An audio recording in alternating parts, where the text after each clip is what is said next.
तो hello guys सम्पूर्णलाई नमस्कार। आज अहिले चाहिँ 10 बजिसकेको छ। अब चाहिँ म भने फाइनली आज जोत्नको लागि भनेर म जाँदैछु। हिजो अलिकति जोत्नु पर्ने थियो, त्यहाँ चाहिँ जोत्नको लागि समय पनि भएन। मेलो चाहिँ झारपात भएकोले गर्दाखेरि त्यहाँ जोत्न नमिल्ने भएकोले गर्दा हिजो मेसिन चाहिँ मैले उही बारीमै छोडेर आएको छु। त्यसको लागि भने चाहिँ हामीलाई त तेल चाहिएकोले गर्दाखेरि तेल लिएर जान्छु। म गेट बन्द गरेँ अनि म चाहिँ जानु लागेको है साथीहरु। ल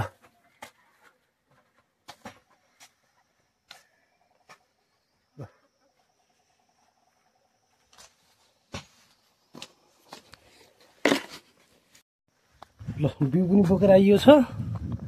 त्यो अंकलले दिनुभएको थियो बिउ लिएर जानु भनेर। गौ कहाँबाट ल्याउनु हो भने मलाई सोध्दै हुनुहुन्थ्यो गरे। अनि म 2-3 ठाउँ त सोधेको, कतै पाइएन। त्यस पछाडि कताबाट खोजेर ल्याउनु भएको छ र मैले चाहिँ माथि ल्याउनु चाहिँ लिएर आएको छु कि। खोइ पुग्ला के थोरै छ र जो पनि छोड्नु नि हो नि त अलगै। तोरी छर्ने समय गयो के अरे। कति लाग्छ? 2-2.5 घन्टा लाग्छ कि अब हेरौँ कति लाग्छ। त्यस्तै लाग्छ 2-2.5 घन्टा लाग्छ कि त्यहाँ धेरै लाग्दैन। तर अत्यन्तै राम्रो भयो यो तोरी अहिले हेर्दाखेरि हैन।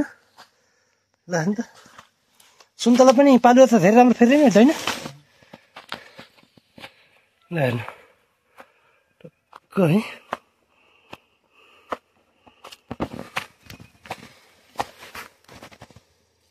सुन्तलाको बगैँचा छ। बगैँचाभित्र नि खेतीपाती यस्तो राम्रो छ हैन। अलिकति कहीँ ठाउँमा अलिक बुझ्को पार्न रहेछ त छ त, नभए अत्यन्तै राम्रो। अब यतापट्टि बयान गरिसाध्य छैन तोरीबारीमा है। सुन्तला बेर पनि अति राम्रो भयो। यो दृश्य गाइस हिँड्दै गर्दाखेरि बाटोमाको यसको फुल भने तोरीको जस्तो चम्किलो नहुँदो रहेछ। अलि मधुरो खालको नि छ फुल, तर ढाके छ। पातलो भए पनि यसको शाखाहरू हाल्छ यसले तोरीले, यो राम्रो हुन जान्छ दाजु। यतिका चाहिँ यस्तो तोरीबारी छन्, यस्तो राम्रो पाटा छन्, त्यसमा चाहिँ घर त्यस्ता बनाएर छोडेर हिँड्यान्। अब के भन्नु छ यिनलाई।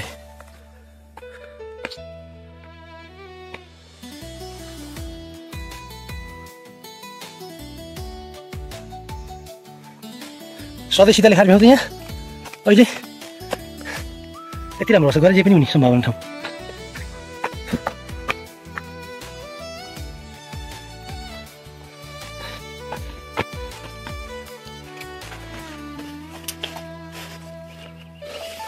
पिसा पक्यो उसमा सेता टपाल सुझाउ होला।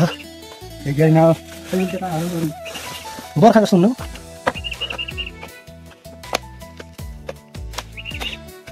यहाँबाट चाहिँ हातमा लगाउने ग्लोभ्स लानु पर्ने थियो। यहीँ छोडेको साँझ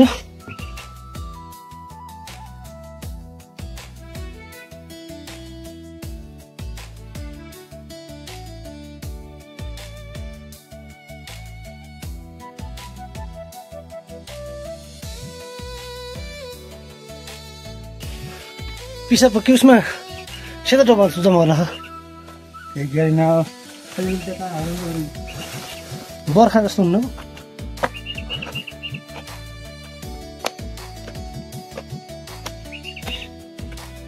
यहाँबाट चाहिँ हातमा लगाउने ग्लोभ्स लानु पर्ने थियो। यहीँ छोडेर गएको साँझ पहिले राख्नु पाउनु। राखेन भने फेरि यो बिर्सिन्छ। ग्लोभ्स त राख्नु पर्यो साँझ छोडेको।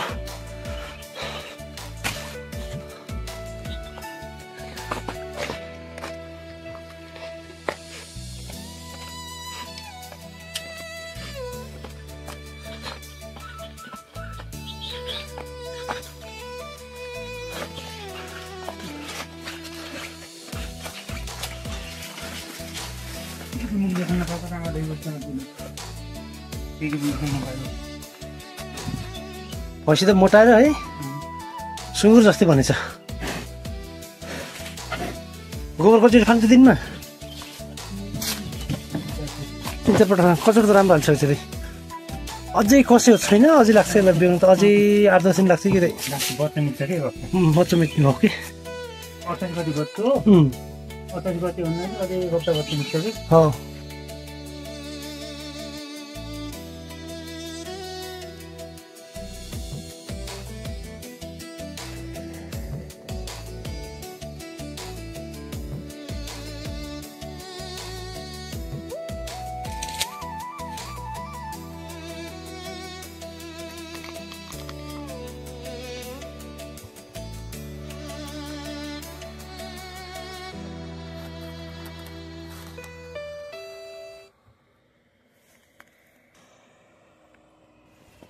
त फाइनली गाइज म घरबाट जुन ठाउँमा जान हिँडेको थिएँ त्यो ठाउँमा म आइसकेको छु। अब भने म चाहिँ यसमा अब गाडीमा तेल सकेकोले गर्दाखेरि तेल राख्ने एकछिनमा, अनि पछि यसलाई चाहिँ बिस्तारै स्टार्ट गरेर अनि म यो बारीलाई जोताउने कोसिस गर्नेछु। करिब 2-2.5 घन्टा लाग्ने म अनुमान गरेको छु। हेरौँ कति बेर लाग्छ। अब भने म ट्र्याक्टरमा तेल राख्नु पर्ने भएको छ, हिजो खाली भएको थियो। अब तेल राख्ने अनि त्यही पछि म जोत्ने कोसिस गर्नेछु है त।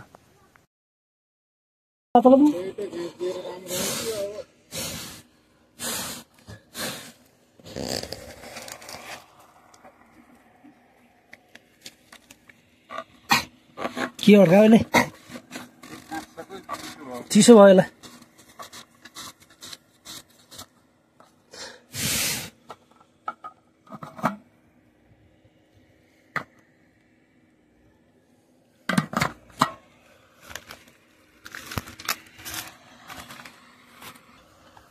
अब ट्र्याक्टरमा तेल राखेर भ्याए सँगसँगै अब म चाहिँ तेलको गेलन चाहिँ साइडमा राख्छु। अब चाहिँ केही छिनमा म एक्सटार्ट गरेर अब जोत्नेछु है त।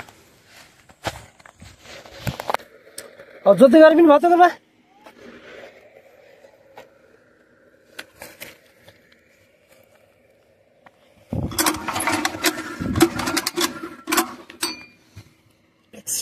अलिक गरिदिनु पर्ने भयो।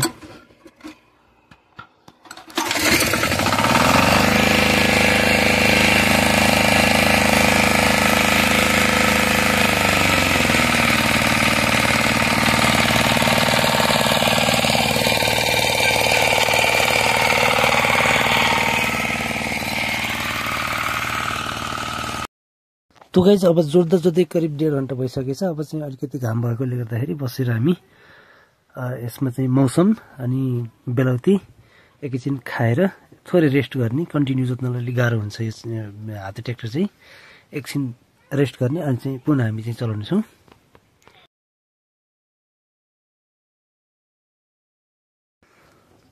त फाइनली हामी रेस्ट सकाएपछि हामी केही बेर 10-15 मिनट बसिसकेपछि अब हामी चाहिँ ट्र्याक्टर चलाउने कोसिस गर्नेछौँ। अबको माग भने चाहिँ आन्टीले चाहिँ म चलाउँछु है त, चलाउन सक्छु कि नै भनेर चाहिँ ट्राई गर्न खोजिरहनु भएको छ। आन्टीलाई म चलाउन दिइरहेको छु।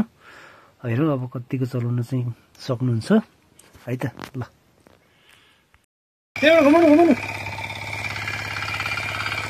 सिधै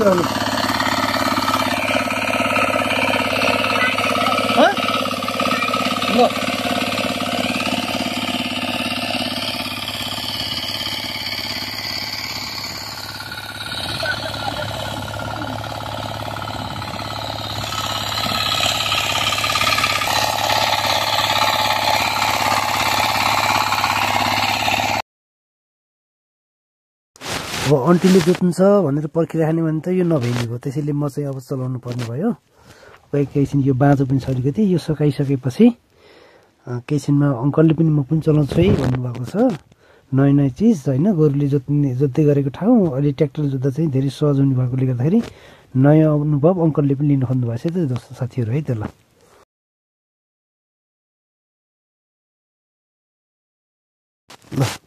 अब नयाँ आधुनिक चिजहरूको चाहिँ अङ्कलले पनि यसको अनुभव लिइरहनु भएको छ। एकछिन उहाँले अनुभव लिइसकेपछि अब हामी चाहिँ केही क्षणमा अब हामी चाहिँ सघाउने अन्तिममा पुगिसकेका छौँ। अब अनि हामी यसलाई सकाएर चाहिँ हामी घरतर्फ लाग्नेछौँ है त। सो गाइस आजको भिडियोमा यति नै, भेट्नेछ अघिल्लो भिडियोमा। आजको भिडियोमा हजुरलाई जस्तो लाग्यो त्यही कमेन्ट र अनि लाइक सब्सक्राइब गर्न नभुल्नु होला। मिल्नेछ नेक्स्ट भिडियोमा, तबसम्मको लागि बाई बाई।